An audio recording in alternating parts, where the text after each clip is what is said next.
Good morning friends, welcome to my channel नो की मोहब्बत। और आप देख रहे हैं कुछ मोहब्बत ऐसे भी सीज़न 2। लास्ट पार्ट में हमने देखा था कि जहाँ पर जो हमारी अमृता रहती है वो नंदिता को बहुत अच्छे से कंसोल करती है और उसके साथ एक बहुत अच्छा सा लवी डवी मोमेंट्स बिताती है। और जब उस रात को वो दोनों होटल्स रूम में बहुत अच्छे से सो जाते हैं। अब उसके आगे नेक्स्ट डे जब मॉर्निंग होती है तो अमृता नंदिता को उठाती है। तो नंदिता बोलती है, जानू प्लीज़ मुझे अभी मत उठाओ, मुझे अभी बस हक करके तुम्हें सोना ही है। अमृता उसकी इतनी प्यारी सी वॉइस सुनकर उसे अपने गले से लगाकर आराम से रखती है। फिर वो कहती है कि मैं ज़रा माया को तो फ़ोन लगा दूँ, आखिर माया है कहाँ। जब वो माया को फ़ोन करती है तो माया का फ़ोन लगता है। तब वो बोलती है कि हाँ अमृता, आज सुबह सुबह मुझे कॉल किया। तो अमृता बोलती है, माया मेरी बात नहीं हो पा रही थी तुमसे, तुम जिस काम के लिए गई हो रहा है कि नहीं। तो कहती है कि नहीं यार, बहुत सी चीज़ें मुसीबतें आ रही हैं, जो मैं फाइंड आउट करना चाहती हूँ, जिसके बारे में मैं क्लू जानना चाहती हूँ, वो सब कुछ पता ही नहीं चल रहा है। पर आज मेरी एक इंसान से मीटिंग है और अगर उसने मुझे कुछ क्लूज़ दिए तो शायद कुछ पता चल जाए। बट आई होप सो मुझे चीज़ें पता चल जाएगी आज। अमृता, तुम ठीक हो ना? जब भी तुम कभी कोई अपसेट होती हो या कुछ होता है, तुम मुझे इतने ही सुबह मॉर्निंग में कॉल करती हो या तो बहुत ज़्यादा खुश होती हो, क्या बोलना चाहती हो? तो अमृता बोलती है, तुम मुझे कितने अच्छे से जानती हो ना Maya, that's why I called you my best friend. मैं ठीक भी हूँ, मैं खुश भी हूँ, पर मैं थोड़ी सी अपसेट भी हूँ, दोनों मिक्स फीलिंग है मेरे साथ। तो कहती क्या हुआ? तो कहती है नंदिता। तो कहती है नंदिता इज़ फाइन ना? तो कहती हाँ Nandita is fine, but all through जो नंदिता है वो थोड़ा सा अपसेट भी थी और खुश भी है, मतलब वो उसे सारी बातें बताती है। तो तभी माया कहती है ये सब चीज़ें तो चलती रहती है, but the best thing is that कि वो अपने पास्ट को भूलकर तुम्हारे साथ प्रेजेंट जी रही है। और ये सबसे बड़ी फीलिंग्स होती है कि लोग आगे बढ़ के अपनी ज़िंदगी जीने के लिए रेडी होते हैं। तुम्हें रिस्पेक्ट करना चाहिए और बस थोड़ा सा स्पेस दो, क्योंकि एक स्पेस एक ऐसी चीज़ है जो इंसान को ग्रो करने में मदद करती है। कहते हैं ना कि अगर पेड़ के आजू बाजू अगर जंजीर लगा दी जाए और उसे सिर्फ उतनी सी जगह दी जाए और बोला जाए तू ग्रो भी हो जा, तो वो ग्रो नहीं हो पाता है, वो मुरझा से जाता है और कहीं ना कहीं वो सूख जाता है। पर अगर उसे ही पेड़ के आजू बाजू की सलाखें हटाकर उसे आज़ाद छोड़ दिया जाए तो वो इतना ग्रो होता है कि वो जड़ के नीचे की भी गहराइयों में ग्रो होता है और साथ ही साथ ऊपर भी ग्रो होने लगता है। तो उसी तरीके से रिलेशनशिप, प्यार, मोहब्बत सब एक चीज़ होती है, जिसे जितना स्पेस दोगे वो उतना ग्रो करेगा। ये बात जब माया अमृता को समझाती है, अमृता समझते हुए कहती है, तभी वो बोलती है कि तुमने कहा कि तुम्हें कुछ क्लू पता चलेंगे, उसके लिए क्या बोला? तो उसने कहा कि हाँ मैं एक्चुअल में दिल्ली जा रही हूँ। मैं तुम्हें बताना भूल गई थी, मेरी फ़्लाइट्स बुक हो चुकी है, मैं दिल्ली जा रही हूँ और मेरे दिल्ली जाने के बाद रागनी यहाँ पर आ जाएगी। एंड आई नो कि वर्कलोड कुछ ज़्यादा ही तुम्हारे ऊपर हो चुका है और इन दिनों मैं अपनी चीज़ों में कुछ ज़्यादा ही बिज़ी रही। तभी अमृता कहती है, अपनी चीज़ों में नहीं, हमारी चीज़ों में, क्योंकि उस चीज़ में मैं इन्वॉल्व नहीं हो सकती थी इसलिए तुम इन्वॉल्व हुई हो, और जिस चीज़ में तुम इन्वॉल्व नहीं हो सकती हो मैं हो रही हूँ। We are team, okay, we have to work together. तो यहाँ से माया हंसते हुए कहती है कि दैट्स अ ग्रेट थिंग। अच्छा चलो मैं तुमसे बाद में बात करती हूँ, मुझे कुछ पैकिंग करनी है, कुछ चीज़ें करनी है। यहाँ पर जो नंदिता होती है वो भी उठ जाती है और अमृता को कहती है कि हम होटल रूम में क्या कर रहे हैं। आखिर नंदिता थोड़ा ड्रंक रहती है तो वो कल रात की बातें भूल जाती है। तो अमृता उसके मज़े लेते हुए कहती, वही जो हर कपल करता है, we just having a good time, lovey dovey moment चल रहे थे हमारे बीच में। तो नंदिता कहती है कि seriously we guys intimate, but but I don't remember this thing. तो पास में आकर बोलती है अमृता, क्योंकि बहुत ज़्यादा क्लोज तरीके से हो रहा था ना, और क्या बोलूँ मेरा नशा ही इतना मदहोश होता है कि तुम्हें कुछ याद नहीं है। सच्ची में वही गाइस इंटीमेट? तो अमृता कहती yes we guys intimate, but तुम्हें इतना इंटीमेट से इतना प्रॉब्लम क्यों हो रहा है? I mean like first time थोड़ी ना हुआ है, या तुम्हें ऐसा लग रहा है कि मैंने तुम्हारा एडवांटेज उठा दिया, जस्ट। तो कहती है कि अरे तुम एडवांटेजेस भी उठाओगी तो भी चलेगा, मुझे कोई फ़र्क नहीं पड़ता क्योंकि तुम तो सिर्फ मेरी हो, एडवांटेजेस उठाओ या कुछ भी उठाओ, क्या फ़र्क पड़ता है। तो वह कहती है तो फिर इतना क्यों सोच रही हो। तो कहती है नहीं, क्योंकि मुझे लास्ट टाइम याद है हम पब गए थे और पब से हम यहाँ पहुँच गए, मुझे कुछ भी याद नहीं। तो कहती है डोंट वरी, अच्छा चलो फ्रेश हो जाओ फिर अपन ब्रेकफास्ट करते हैं। ऐसे कह के ये लोग यहाँ पे लग जाते हैं। दूसरी तरफ जो रागनी रहती है वो फाइनली बहुत ज़्यादा रिलैक्स्ड होती है, उसका माइंड फ्रेश होता है क्योंकि वो अयान के साथ अपना पूरी लाइफ के बहुत स्पेशल मोमेंट्स बिताती है। एक लड़की के लिए अपनी लाइफ के सबसे स्पेशल मोमेंट्स होते हैं जब वो किसी को अपने आप को देती है। रागनी ने भी फर्स्ट टाइम अयान को अपने आप को सौंपा था और अयान ने उसकी रिस्पेक्ट करी और उस चीज़ को आसानी अच्छे से समझा। फिर जब ये दोनों के भी लवी डवी मोमेंट्स ख़त्म होते हैं तो जिसमें अयान रागनी को लेकर वहाँ से फ़्लाइट पकड़ के वो लोग अपने मुंबई की तरफ आने की तैयारियां करते हैं।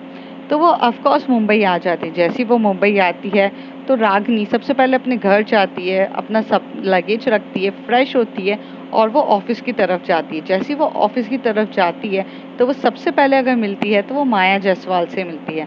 माया उसे सब कुछ बताती है और उसे कहती है कि मुझे कभी भी तुम्हारी कुछ ज़रूरत पड़ेगी तो I will coordinate with you, but right now तुम्हें अमृता के साथ रह के ये सारे काम करना है।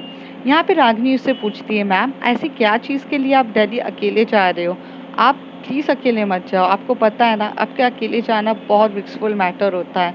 आपके दुश्मन, आपके लोग आजू बाजू सिर्फ आपको एक मौका ढूंढने के लिए बैठे हैं आप तक पहुंचने के लिए, और हम नहीं चाहते कि आप तक कोई पहुंचे।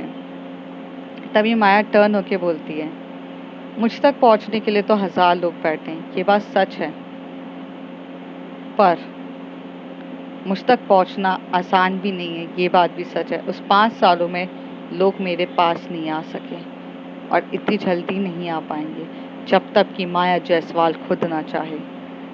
तो तुम जानती हो ना हु आई एम। तो कहती है of course ma'am, you are the one women army. Thank you. ऐसे बोल के माया वहाँ से तैयार होती है। माया कहती है कि प्लीज़ मेरे ड्राइवर को बोलो कि मुझे एयरपोर्ट के लिए छोड़े। तो ड्राइवर्स को वहाँ से इंस्ट्रक्ट कर देती है। यहाँ पर जो अयान होता है वो भी जेसिका से मिलता है। तो जेसिका उसे बताती है कि उसे किसी के चीज़ों के बारे में उसे जानना है। तो वो कहता है कि क्या तूने उस केस के बारे में पता किया। तो कहते हैं कि हाँ उस केस के बारे में मैंने कुछ चीज़ें पता करी है, पर इस केस के ये जो केस हुआ था इस केस का सारा मुद्दा यहाँ से नहीं हुआ है। इस केस की सारी नींव जो पैदा हुई है वो दिल्ली से हुई है। पर इस केस के बारे में ना एक चीज़ बहुत अजीब है। वो लड़की जो जो इस केस को लड़ रही थी वो बेगुनाह थी, पर फिर भी उसे गुनहगार साबित किया गया और जो लोग गुनहगार थे उन्हें आज़ाद छोड़ दिया गया। आई मीन कितनी अजीब बात है ना अयान। तो अयान बोलता है इसमें अजीब क्या है, ये इंडिया है मोहतरमा, ये इंडिया है, यहाँ पे इतने आसानी से जस्टिस नहीं मिलती है। पैसों के दम पे लोग किसी को भी खरीद लेते हैं। हो सकता है लड़की कमज़ोर होगी, बट अगर तू ये सोच रही है कि ये केस अगर माया जायसवाल से लिंक करता है तो तू गलत है। माया जायसवाल तो खुद एक पावरफुल इंसान है, वो चाहे तो किसी को भी खरीद सकती है।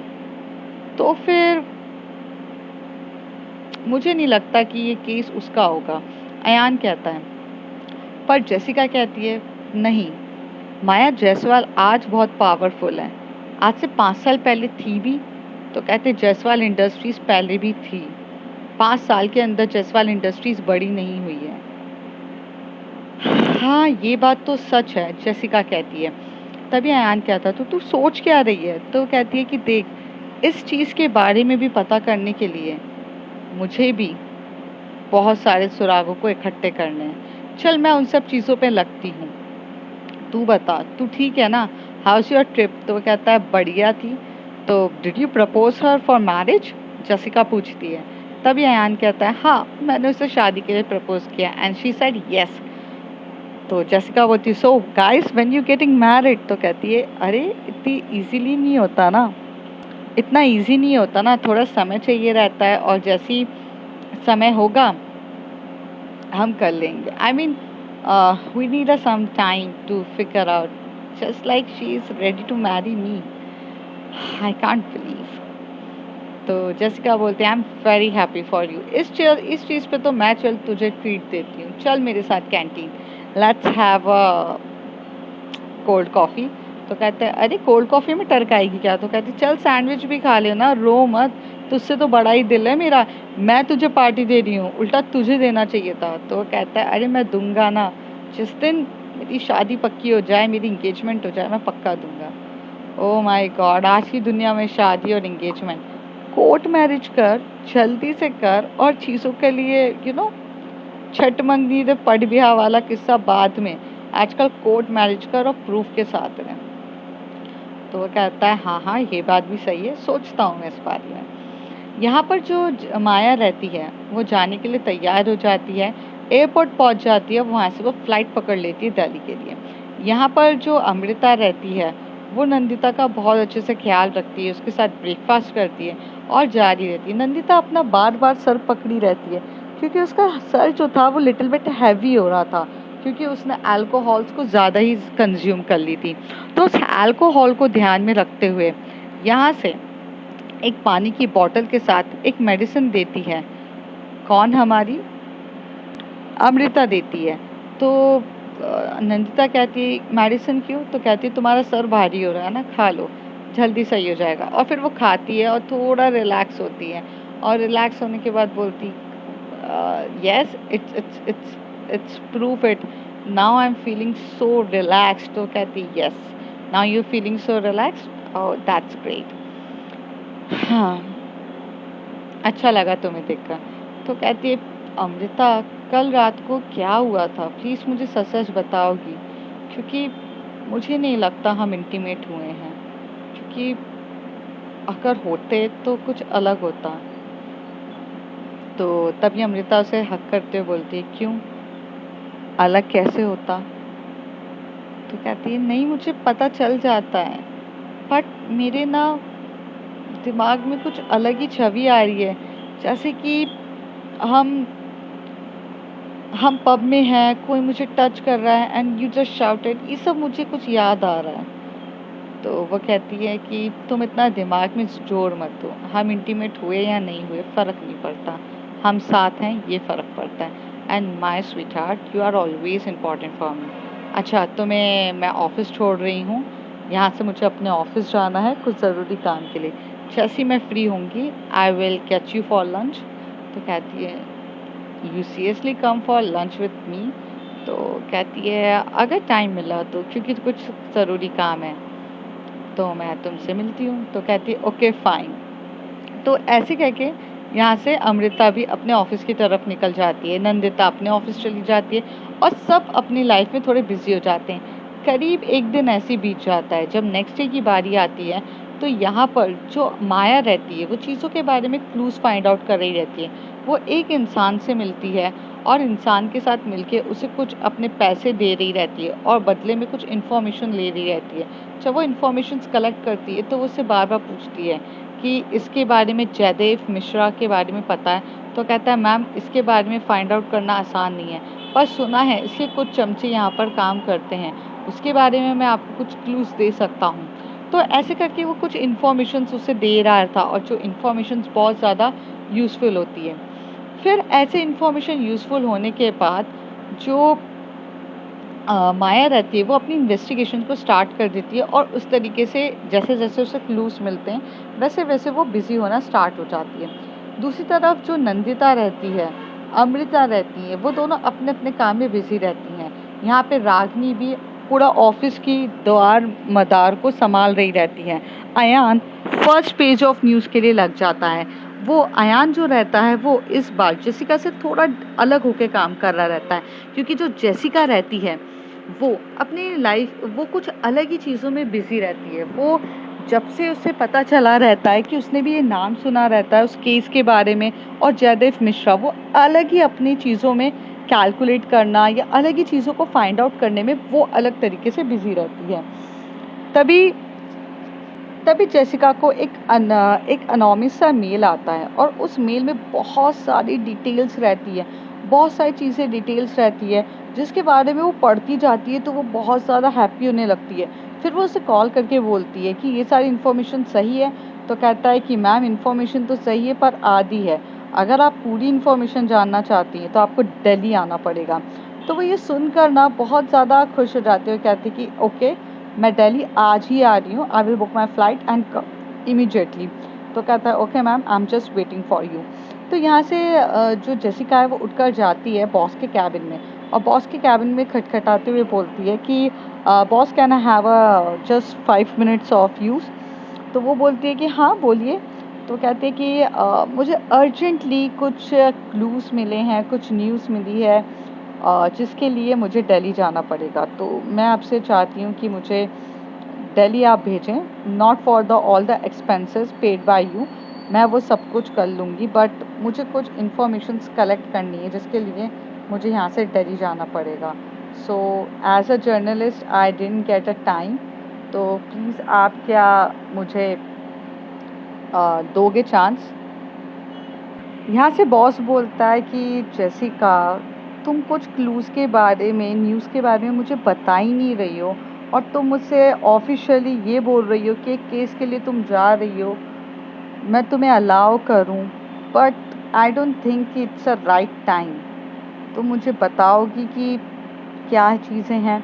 तो वो कहती है कि मैम ट्रस्ट मी, अभी तक फ्रंट पेज के लिए, पेज 1 के लिए सारी न्यूज़ मैंने आपको कलेक्ट करके दी है। मेरी न्यूज़ में आपको हमेशा से पता रहता है, कोई भी ऐसी न्यूज़ नहीं रहती है कि जो बेफिजूल हो या टाइम वेस्टेज हो। इस बार में भी मुझे कुछ न्यूज़ कलेक्ट करनी है, जब मैं पूरा कलेक्ट कर लूँगी, ट्रस्ट मी मैम, मैं आपको खुद होकर सारी डिटेल्स बताऊँगी।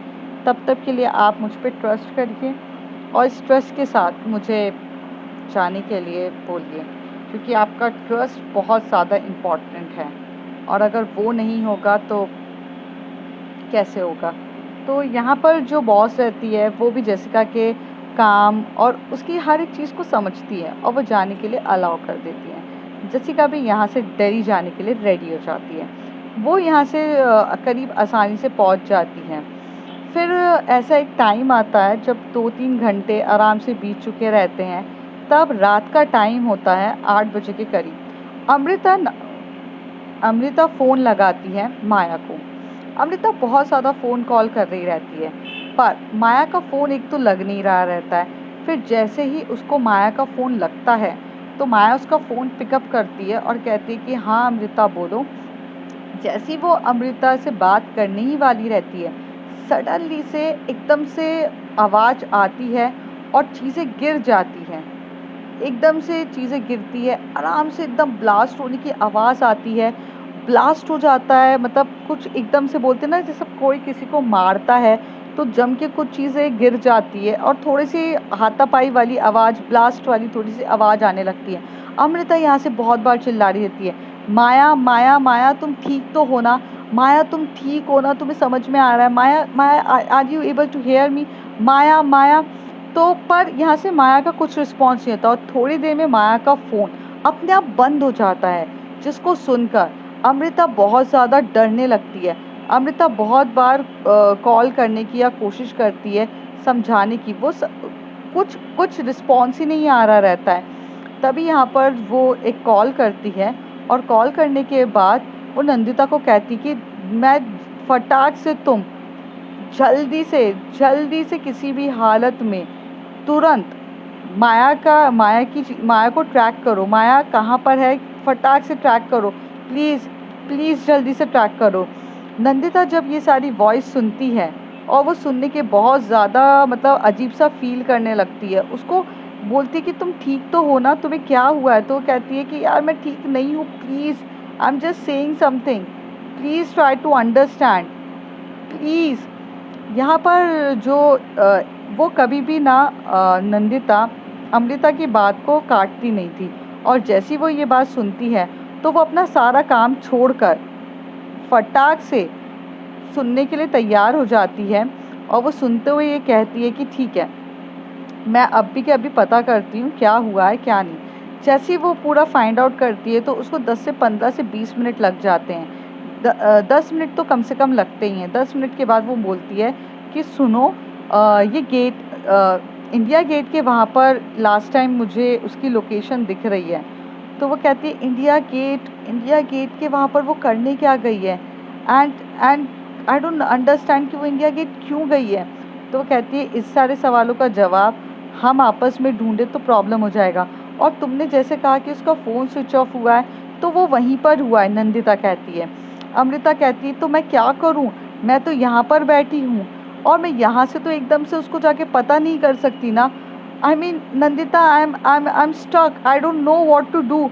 तो वो कहती है जस्ट कूल और काम डाउन, मीन्स तुम इतना ज़्यादा पैनिक मत हो, अभी तुम्हारा पैनिक होकर भी कुछ होगा नहीं। मुझे जहाँ तक पता है, एक चीज़ मुझे पता है। तो वो कहती है कि क्या। तो वो कहती है कि जेसिका दिल्ली गई है, तो if you don't mind we can just take a help of Jessica. तो कहती नो, मुझे जेसिका की हेल्प नहीं चाहिए। जेसिका हेल्प करने के बजाय और प्रॉब्लम्स में हमेशा से माया को डालती है। तभी नंदिता कहती है do you have any another option, क्योंकि अगर तुम ऐसी बात कर रही हो तो अगर तुम्हारे पास कोई ऑप्शन होगा तो मुझे बता दो, क्योंकि जहाँ तक मैं जानती हूँ तो मुंबई से अगर किसी को भी हेल्प करने भेजोगी ना तो तुम्हें जन्मों लग जाएंगे, और तब तक शायद माया के साथ कुछ भी हो सकता है। एंड आई होप सो कि तुम माया का ख्याल रखना चाहोगी, उसे ऐसे प्रॉब्लम में डालना बिल्कुल भी नहीं चाहोगी। तो कहती है यार अमृता, प्लीज़ मेरी बात को समझो। I know you having a some issues, some severe issue with Jessica, but she is very nice girl. तो कहती ओके फाइन, तुम बस माया को, मतलब ओके फाइन, तुम्हें जो करना है तुम करो, बस प्लीज़ मुझे माया सही चाहिए। तो कहती ओके फाइन, मैं अभी के अभी जेसिका को फ़ोन करती हूँ।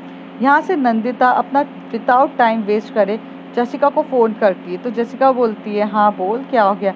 तो वो कहती है कि सुन ना, प्रॉब्लम ये हो चुकी है कि जो हमारी माया है उसका फ़ोन जो है वो बंद आ रहा है, वो बंद हो चुका है। तो कहती कहाँ बंद हो गया है उसका फ़ोन। तो कहती इंडिया गेट के पास, और तू कहाँ पर है।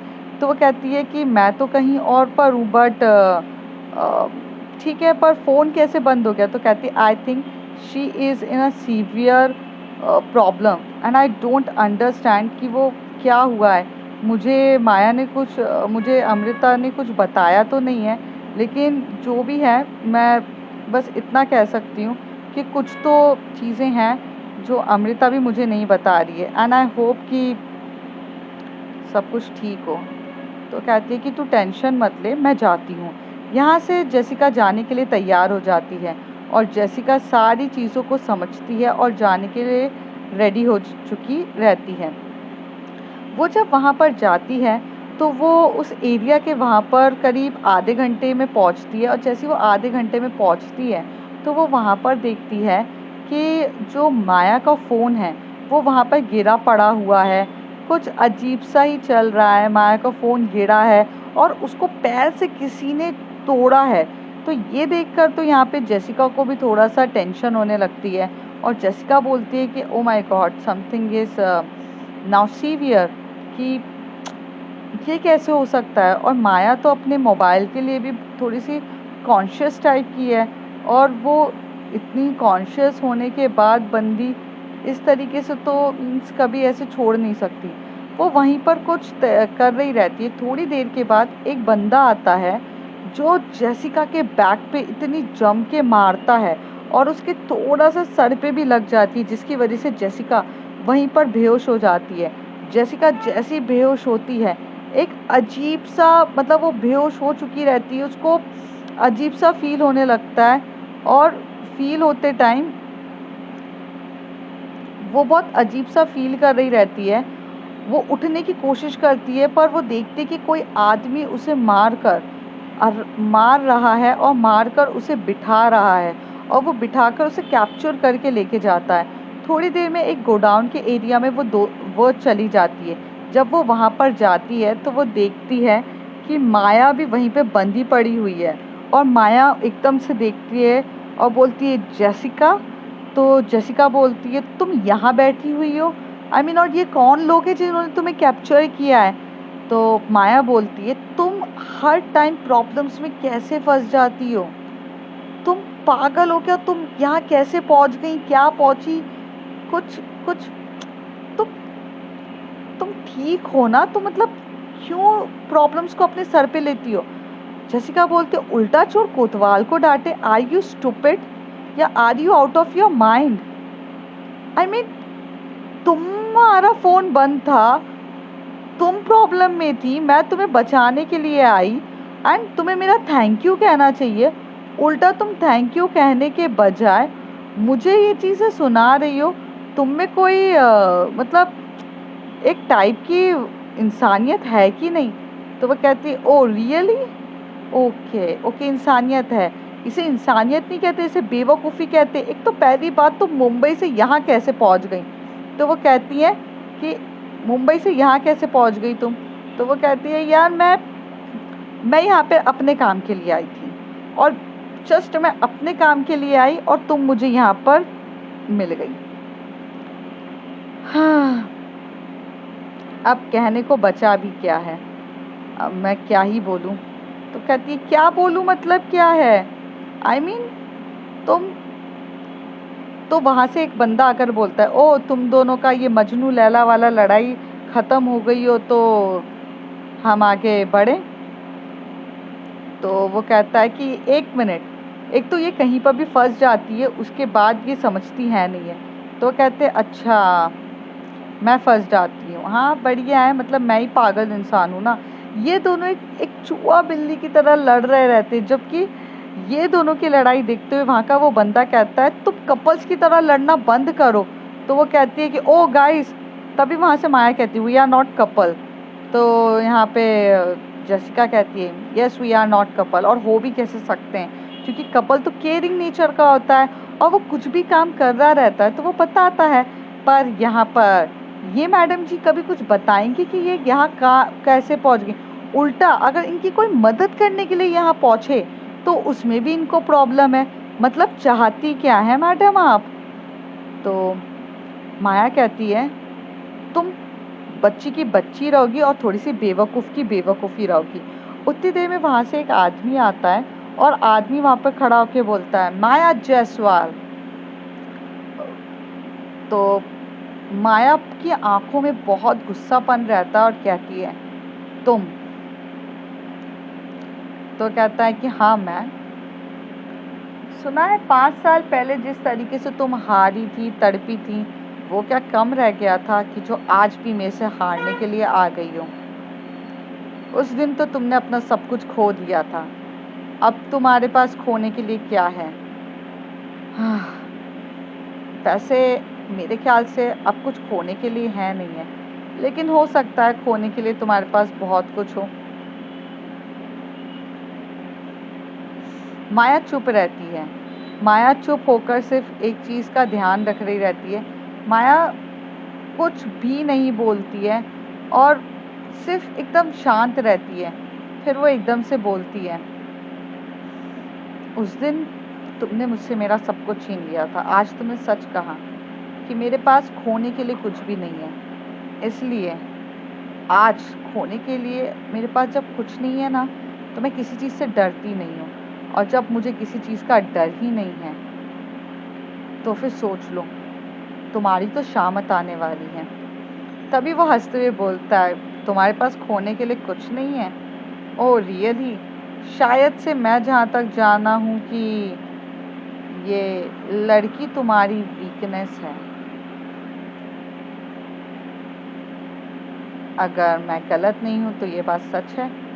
जिस पर वो चुप एकदम से हो जाती है, और एकदम से चुप होने के बाद कहती है कि अगर तुमने जेसिका को कुछ कहा किया ना, तो मैं तुम्हें जिंदा नहीं छोड़ूंगी। तब वो हंसते हुए कहता है, यस यही जानना था कि ये तुम्हारी वीकनेस है ना।